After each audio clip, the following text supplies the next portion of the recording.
Hi, Gayatri. So Hi, nice to see you Nanda. again. Nice to see you. I always look forward to our conversations. Same here. I was curious, how many years of married life have you already lived? This April 24th, I'll be married for 24 years. That's amazing. I Wow. know. 24 It, years. it feels like it just went by so quickly. Of course, it had a lot of challenges, it had a lot of growth, but yeah, 24 years. It's 24 years April. of togetherness and growing collectively and individually as well. It's been 5 years for me, but I feel that I'm already a very different version of myself. That in a marriage, when we meet together, it's based on our thought processes. Sometimes they say it's the vibrations that you both have at a certain point, and that's how you attract a partner. But if we don't grow together, that's when differences of opinion come together. If everybody's just going on their different paths, then we have our own different journeys, and then there's no connectivity. Of course, we Absolutely. individually grow, but we also grow together. I was thinking we really invite a wonderful guest that has studied the scriptures in such depth. And let's realize what the scriptures tell us about the sanctity of marriage, about sanctity of relationships, and how to not just survive in a marriage, but actually thrive and grow together. Mm. So our guest today is Hari Parshad Prabhu. Hare Krishna. Parshad Hare Prabhu, Krishna. thank you Thank you. so much for joining us today. Thank you so much for kindly inviting me. I'm honored to be here, and I look forward to discussing with you so many aspects of Grihastha Ashram married life. I'm really grateful for the opportunity. Thank you, Haripashar. Thank you so much. We were just talking about marriage, and yes, it's that glittery word everybody has an opinion about, but I don't think it. Thank you so much for coming and helping us shed light from the scriptures to understand what marriage is, what married life is. We just wanted to introduce you first. So, Haripashar Prabhu is from Maharashtra. He's teaching computer science engineering in Mumbai University. He stays with his family, his mother, his wife, and his son Hari. He's currently serving as a core member in the Shastric Advisory Council. So you're very well versed in Sanskrit and the scriptures.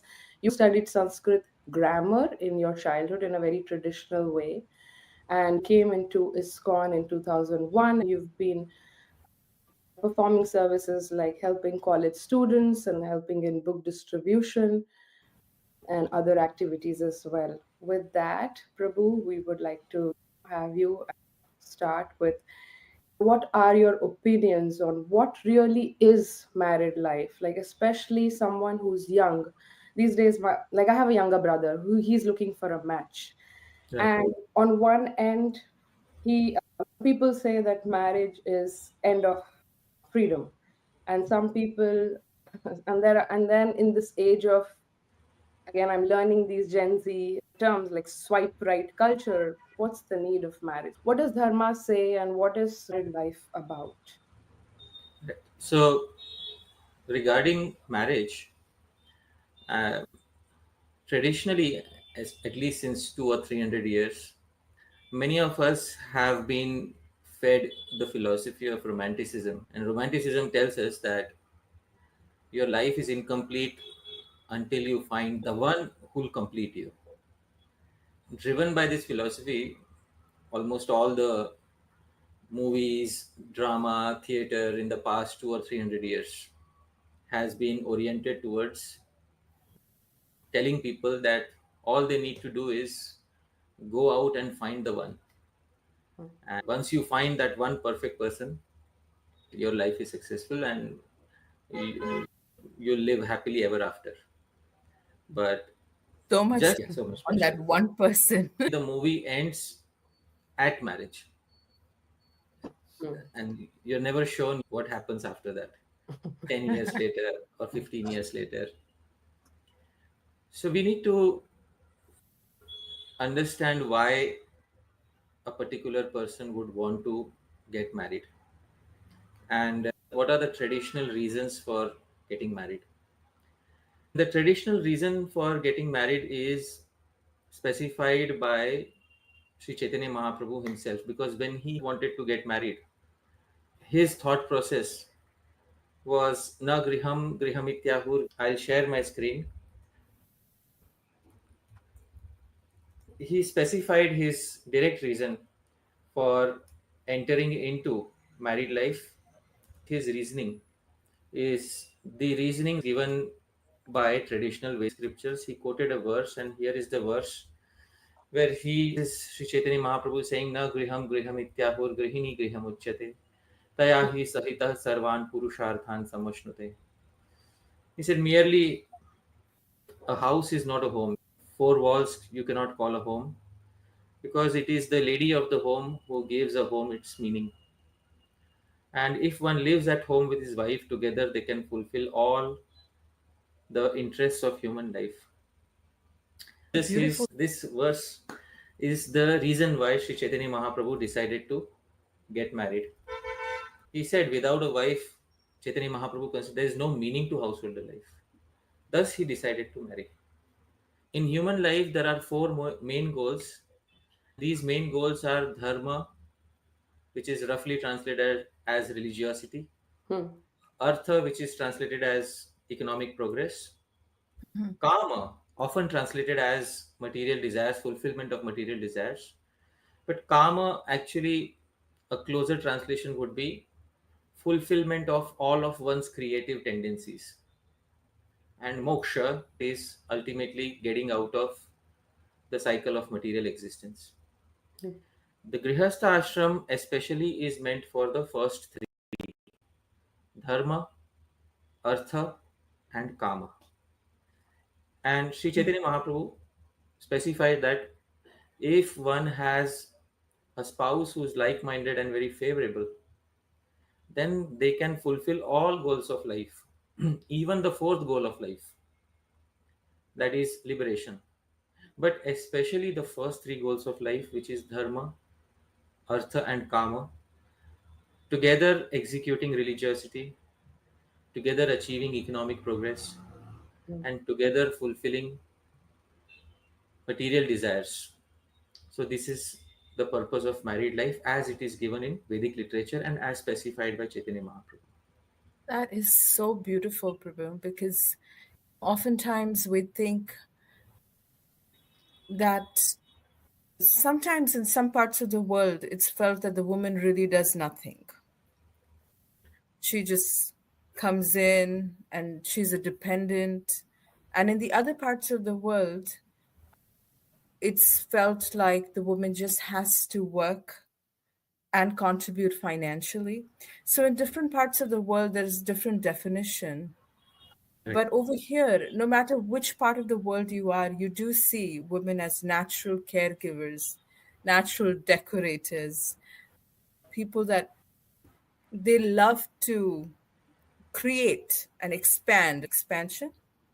Sri basically means that the verbal root for Sri indicates expansion or Hmm. progress, or you can say prosperity in Wow. all possible ways. And that is indicated especially in the beginning of the Grihastha ashram. When a Vedic marriage takes place, there are mantras which say that now you become the queen of the home. Hmm. And it is the lady who is the queen of the home, because there is no meaning to a home without the lady.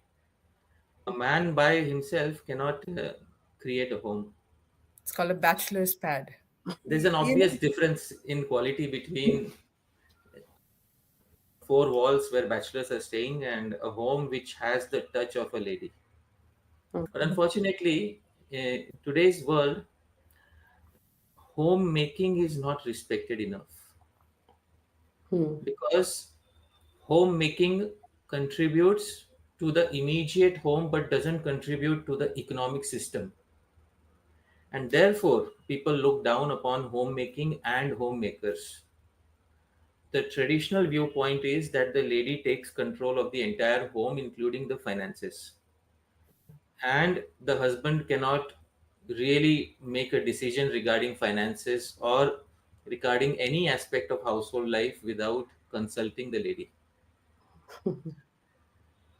So, if the husband and wife are both trained well enough in these aspects, and both of them are favorable to each other and like minded, there's nothing as good. So I had a question on that, and since you mentioned that the main goals of a married life is to go together, have dharma, artha, kama, and then finally as well get out of this cycle of birth and death. It's a personal question, Prabhu, but that you also went against all odds to marry your wife, Vasumati Devi. And I was just curious, is what is the inner purpose of married life? Like beyond companionship and romanticism and social expectations, what is the goal of married life? Is love enough to sustain marriage? And what was your decision in going against all odds and choosing her as your life partner as well? I wouldn't say I went against everything, because in my case, it was both families that came together and arranged the marriage. Hmm. So I'm, perhaps I say sometimes I'm from the last generation which believes in arranged marriage. What was not favorable during the matchmaking was the astrological considerations.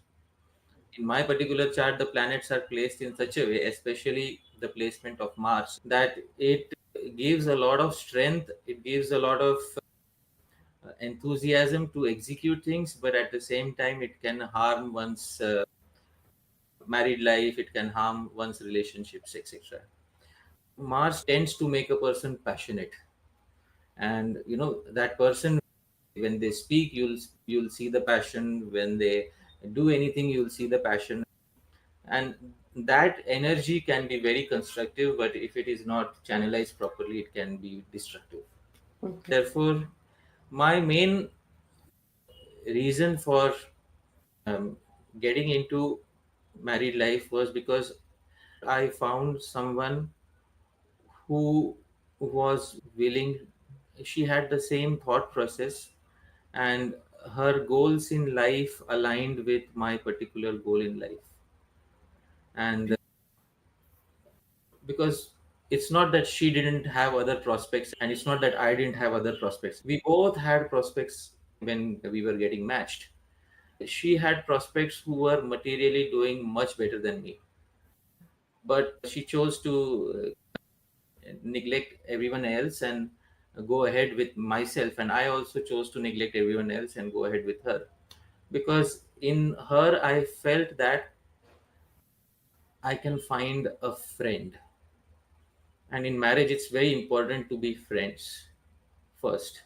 That is what Saptapadi is. Saptapadi means you walk 7 steps together. And it is said in Vedic culture that you become friends with someone with whom you walk 7 steps. Although Beautiful. it is a ritual in marriage that Saptapadi walk 7 steps, but the inherent meaning behind that is that you become friends before you get married to each other. Actually, I was listening to a podcast sometime recently, and he mentioned that a happy marriage is a long conversation Right. that often seems too short. Right. If you're spending time with a friend, Yeah. time just goes by. That happens when you have that connectivity at an intellectual level, at an Right. emotional level. You're friends. Time just goes by. Such a beautiful point you brought out. Having that friendship, that companionship, is what builds trust. And trust is the cement that holds a marriage together. Mm.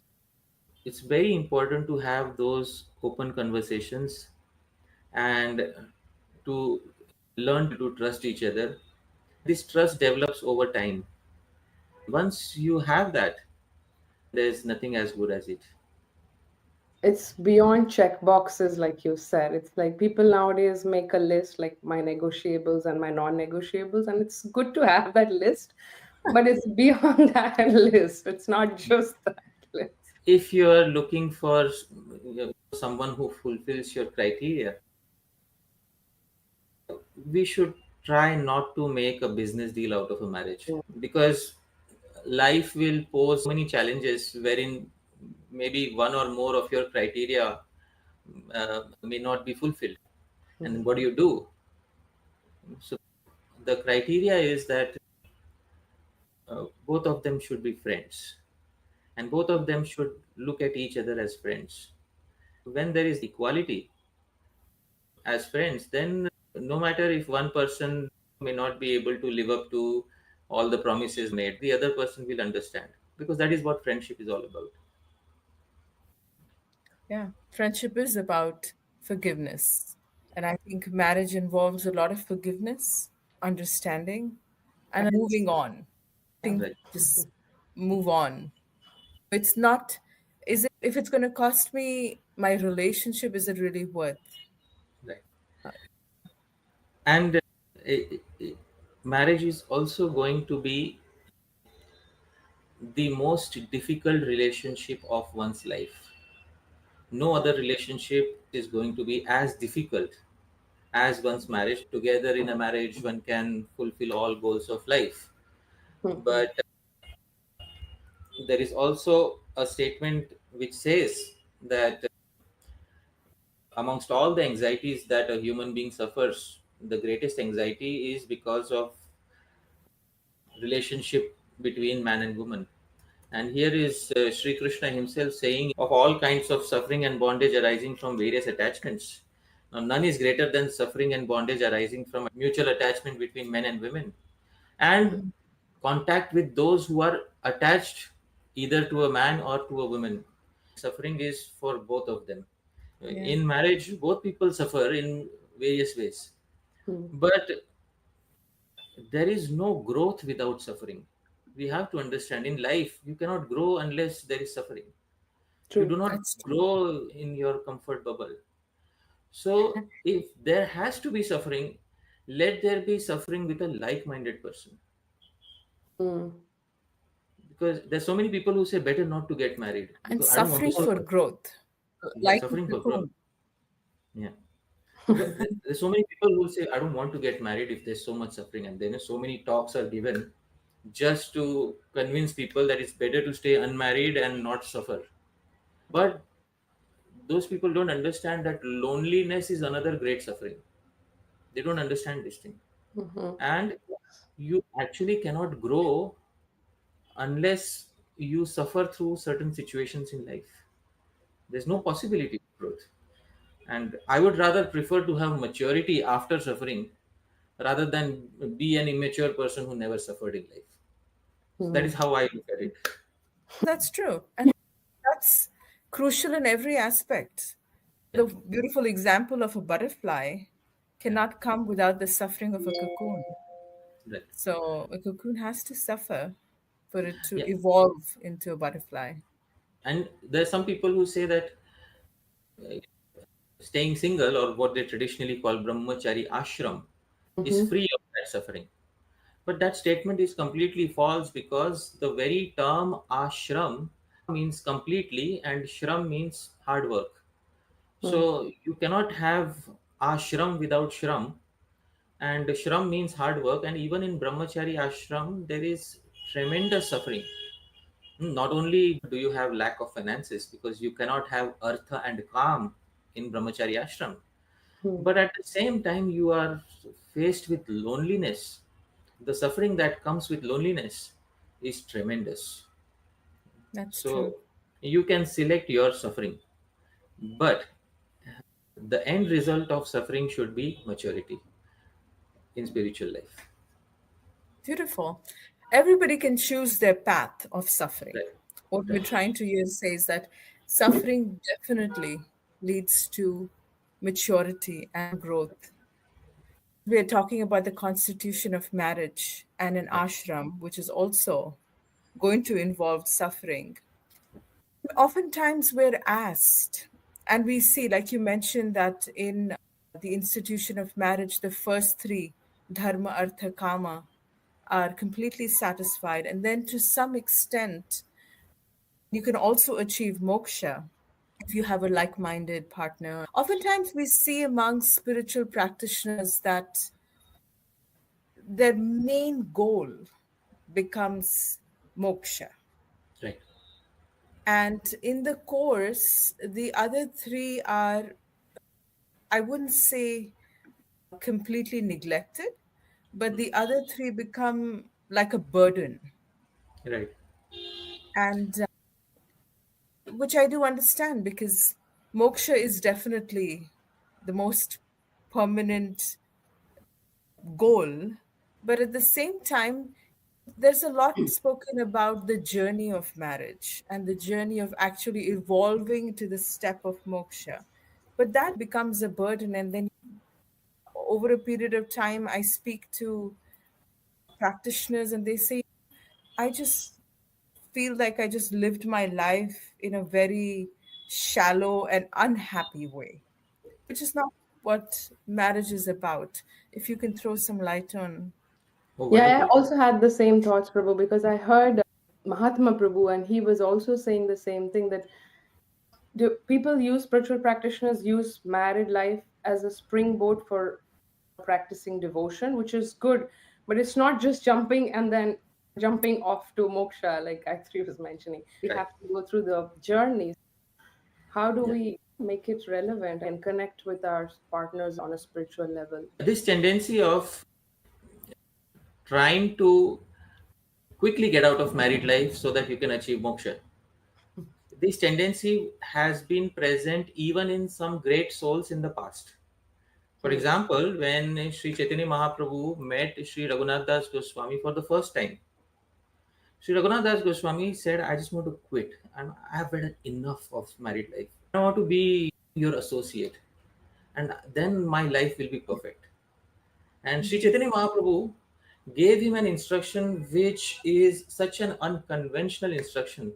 I often specify that the instruction which Chaitanya Mahaprabhu gave to Sri Raghunath Das Goswami when he was a householder is an instruction which every householder should carefully look at and consider seriously in their life, because Wow. this instruction is meant for each and every householder. And I'll share my screen, which and you can I'll share the Mm-hmm. verse the Mahaprabhu spoke. Here it is. He said, Markat vairagya na kar loka dekhaiya yatha yogya vishay bhunja anasakta haiya. And Chaitanya Mahaprabhu's direct instruction is you should not make yourself a show bottle devotee and become a false renunciate. This is the main instruction. For the time being, enjoy the material world in a befitting way. And this instruction coming from a guru to a disciple is perhaps one of the most unconventional instruction that you will see. That's true. And it is often not repeated. What is repeated is Mahaprabhu's instruction after Raghunath Das Goswami became a renunciate, that don't eat nicely, don't dress nicely. But that was after he renounced the world. Yeah, nobody knows about this. Like Yeah. for the time being, enjoy the material world in a For befitting. the time being, enjoy the material world in a befitting way Hmm. and do not become attached to it. Now, question is, why should we enjoy the world in Grihastha ashram, maybe befitting way, but why enjoy the world? Hmm. The reason for that is because there are four goals of life: dharma, artha, kama, and moksha. And you cannot suddenly quit everything and just directly jump to moksha. Right. Or people who use their moksha to harm their dharma, artha, and kama, ultimately they remain unfulfilled at the end of their life. For Hmm. this reason, unless you have a certain degree of satisfaction in dharma, artha, and kama, if you immaturely jump directly for moksha, it will definitely create a problem for you. There is also a statement in the Ramayana where Bhagwan Ram, he asks a question directly to Bharat, his brother. Why are you unhappy? Have you suppressed your dharma, your religiosity through your desire to earn money? Or have you suppressed your desire to earn money through your over religiosity? or have you suppressed both of them through your desire for sense enjoyment? Don't try to suppress one goal of life through another goal of life. But this is not a good way to live your household life. One Ram had come to the forest after being exiled, and when Bharat came tracing him, he saw Bharat in a very dejected mood. He asked, "What is wrong with you? Have you suppressed one goal of life by using another goal?" And there are people who suppress one goal of life because they have a euphoria within their heart that through another goal of life I'll be able to suppress earth. Many of them later in life may end up regretting, because there are specific times in life for fulfilling specific goals. And marriage was meant specifically for the first three goals: dharma, artha, and kama. You got married and did not fulfill those goals of life within the institution of Grihastha Ashram, which is the only institution that allows you artha and kama. Dharma and moksha are allowed in all the other ashramas, Hmm. but it is only Grihastha ashram that allows you artha, the facility for economic progress, and kama, the facility for creativity and sense enjoyment. And you did not uh, utilize that ashram. Then for what reason did you get married? Shastra will ask. There are many people who have a vision of married life is not supported by Shastra. For this reason, there is dissatisfaction. That dissatisfaction creates a chain of karma which may come to haunt you in your next life. Nobody wants to be married to a person who is neglectful of them. True. And therefore, one should ensure that in married life, one does not create bonds of karma that will come to harm them in their next life. Hmm. It's very important to ensure. This Wow. is very illuminating, Prabhu. The very reason we come into marriage is to fulfill these goals. We come enter into a marriage and we want to get free of everything or jump directly to the Yeah. last level. Unless the husband and the wife are confident that we are progressing together in all aspects of life, not just heading directly for moksha. My limited selfishness is that you be with me as long as I have not attained moksha, and your selfishness is that you be with me as long as I have not attained moksha, and we both have a selfish purpose, and that is why we are married to each other. So that sort of a contractual marriage goes against the very definition of marriage. There is a statement by Srila Prabhupada where he specifies, I'll share my screen, not only sense enjoyment but even liberation is possible when one's partner, when one's spouse is very like minded. In the purport to Srimad Bhagavatam 5.5.8, sometimes it is found amongst exalted personalities that the wife and children are not a cause of bondage. On the contrary, the wife actually helps spiritual life and liberation. And the husband and wife are perfectly aligned in their thought process about what they want. Both are willing to bend a little bit for fulfilling each other's desires. This level of understanding helps a person maturely progress towards moksha. Sometimes in the process of growth, it's a long journey. When we come together, we might be like minded, but over time, our likes might change. We evolve in different ways, and our likes change. And I get to hear this that I wasn't interested in spirituality earlier when I got married, but now I've become interested in spirituality. And then my spouse just becomes a burden in my life, actually becomes a resistance in my life. Right. It is very important to Of such a marriage, at the same time, they practice spirituality in a way that is nourishing for them. like two people, after some time their priorities change due to some reasons. Correct. So When their priorities change, then the journey that started being like minded now becomes burdensome. It becomes your spouse actually becomes a factor of resistance, and you feel that actually I'm not being able to grow in one aspect, which has now become very crucial for me. So, how do we still reconcile the sanctity of marriage? And that's the time when people think, oh, let's just separate because now our thought processes have changed. right. But how do we reconcile the sanctity of marriage, which means growing together? At the same time, we're also able to progress in our individual goals. So we Yeah. have some shared and individual. Separation seems to be the easiest way out of a difficult situation. But it creates bonds of karma which are so far down the road, we cannot understand what effects it will have in the future. An example of this is found in the Mahabharata, where Bhishma Dev he kidnapped Amba, and Amba said, "You kidnapped me, now you get married to me." Bhishma said, "No, I cannot get married to you." The refusal to get married after selecting someone created such deep bonds of karma. Amba took birth multiple times until she became Shikhandi and was responsible for the fall of Okay. Bhishma in the war of Mahabharata. If such incidents create such long lasting chains of karma, we can't imagine how much karma is created when we just decide, oh, let's get separated today. And because the karma that is created out of separation also involves children in many cases. People often think that it's the easy way out.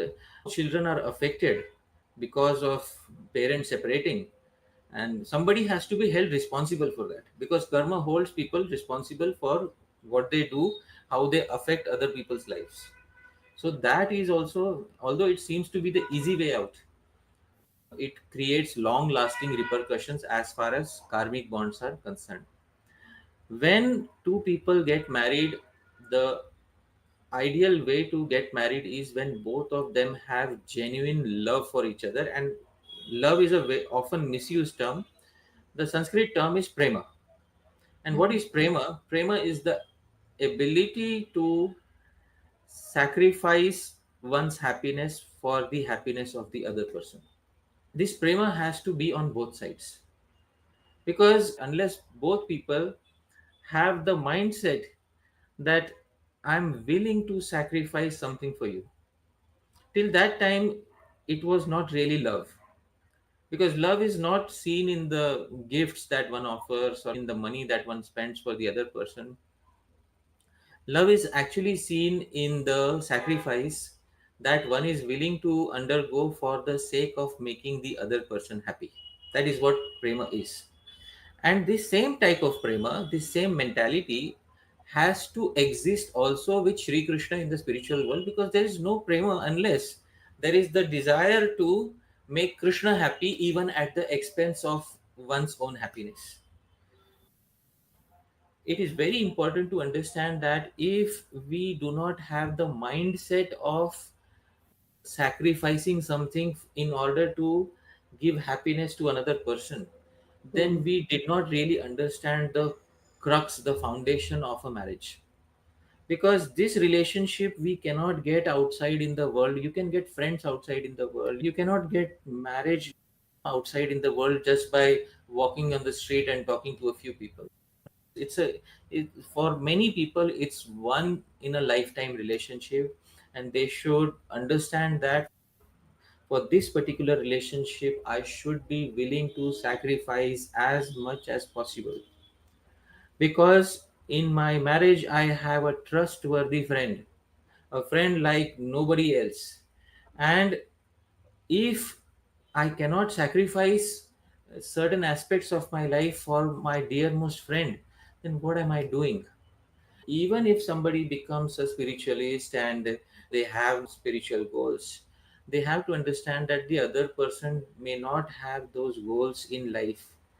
For the sake of that person, if one has to bend towards them a little bit, there is Right. absolutely no harm mentioned in Shastra for such a person, because they are executing their religious duty, and the religious duty is that the ashram should be maintained at any cost. The ashram should be maintained and not immaturely dissolved.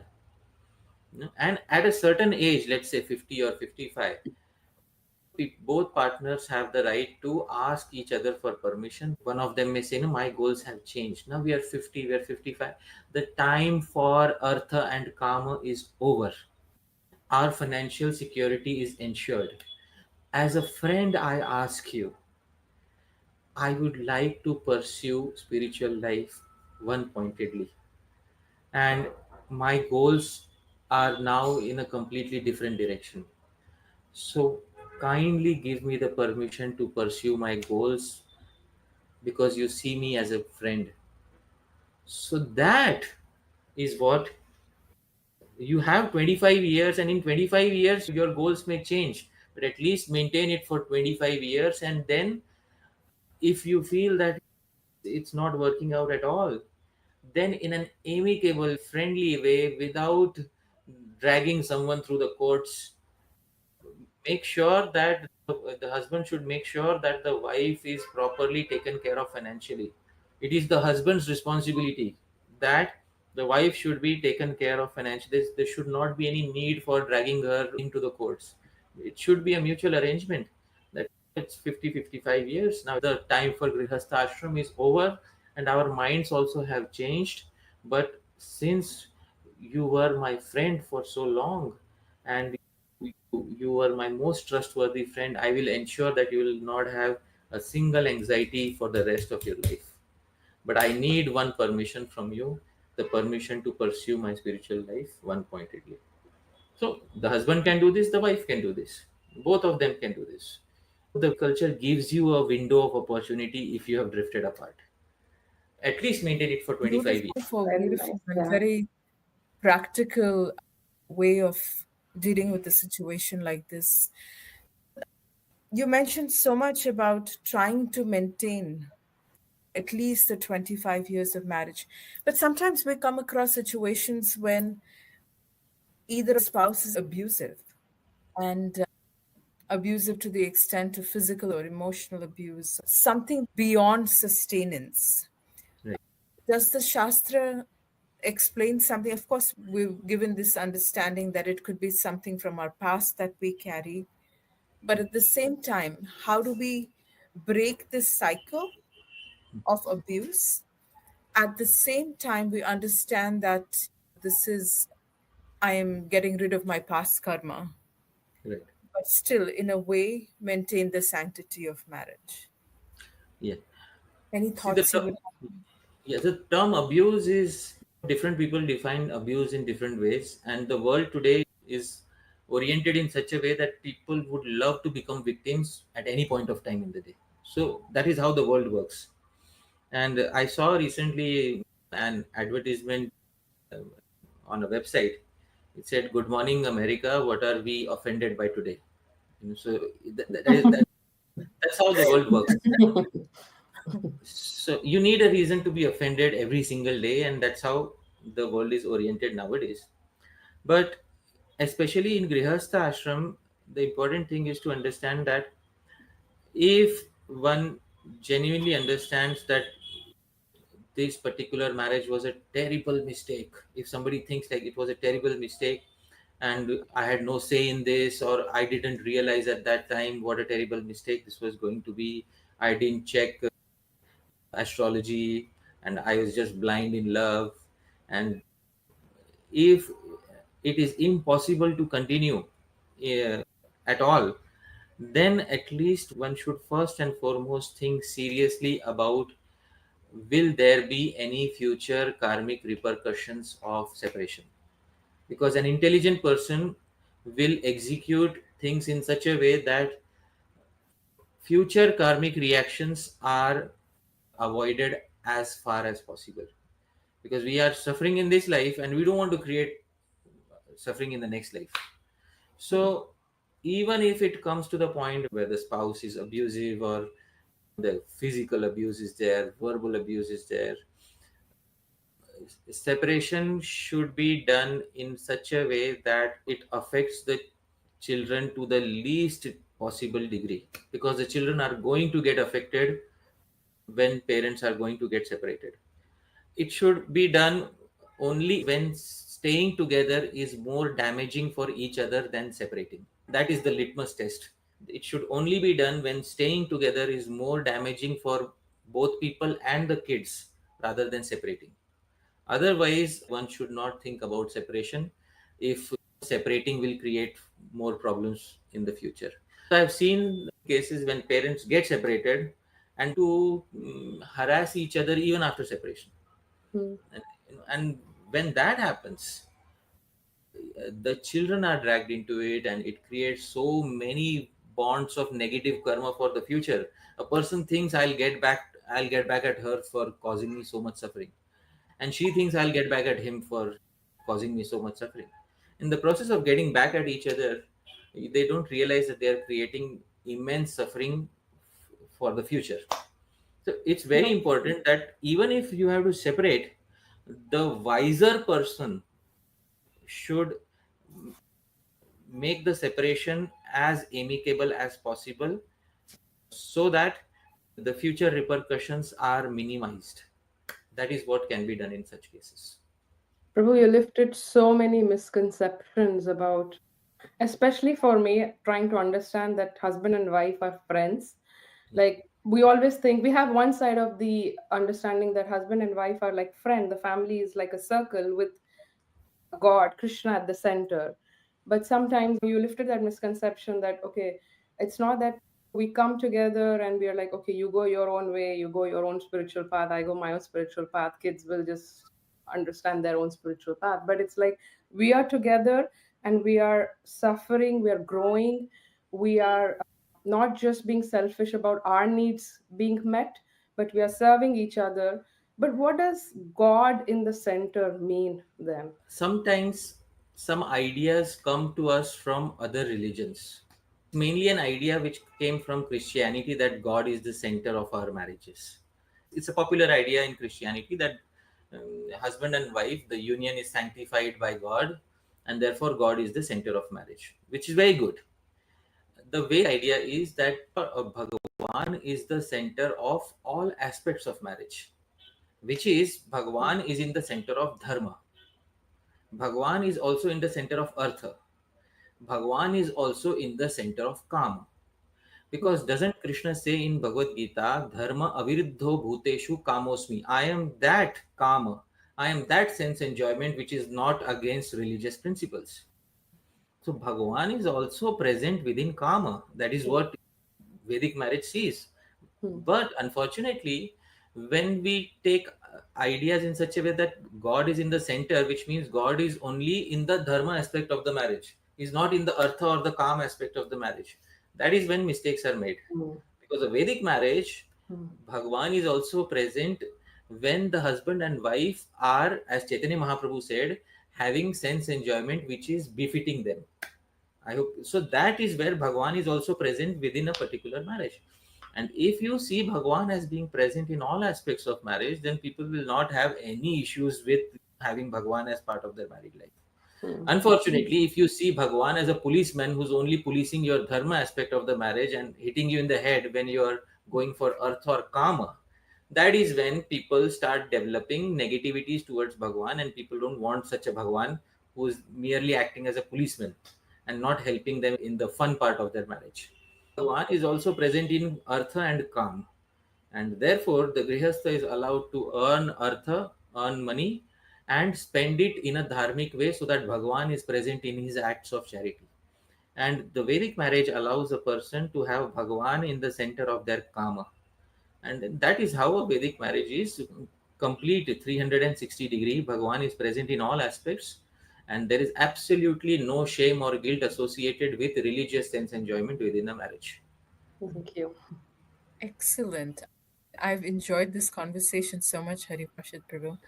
And I'm just mesmerized that how your deep study is just exhibited by the way you pull up these verses and reference them in your life and in this talk today.